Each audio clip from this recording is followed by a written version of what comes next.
kuna kikundi cha watu baada ya kuona wameshindwa kuvuruga amani ya nchi yetu, wameunda kikundi cha vijana ambao wanaandaa picha mjongeo na taarifa mbalimbali za matukio yaliyotokea siku za nyuma ambayo yalishashughulikiwa na mengine ya kutunga ili wayasambaze kwenye mitandao ya kijamii yaonekane yametokea kipindi hiki au muda mfupi uliopita.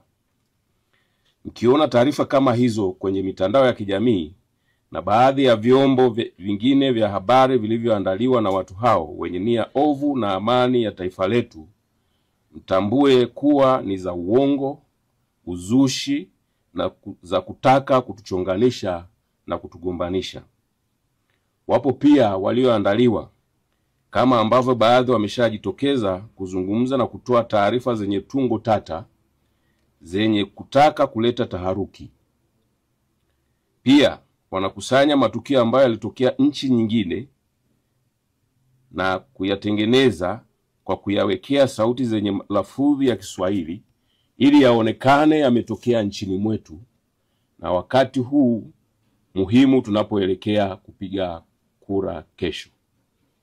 Pia wamepanga kuchukua picha za baadhi ya viongozi na kuziwekea maneno na sauti zenye matamko ya upotoshaji ili ionekane wao ndio wanazungumza au wanayatamka wakati si kweli.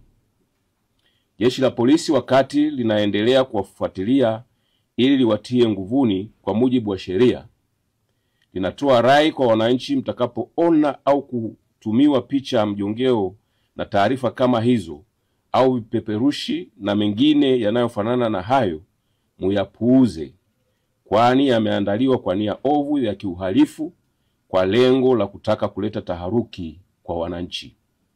Aidha, mkitumiwa taarifa kama hizo msizisambaze, kwani kufanya hivyo ni kosa la jinai kwa mujibu wa sheria ya makosa ya kimtandao. Badala yake mzifute. Mkumbuke, taarifa sahihi zinazohusu jambo lolote zitatolewa na mamlaka zenye wajibu wa kufanya hivyo.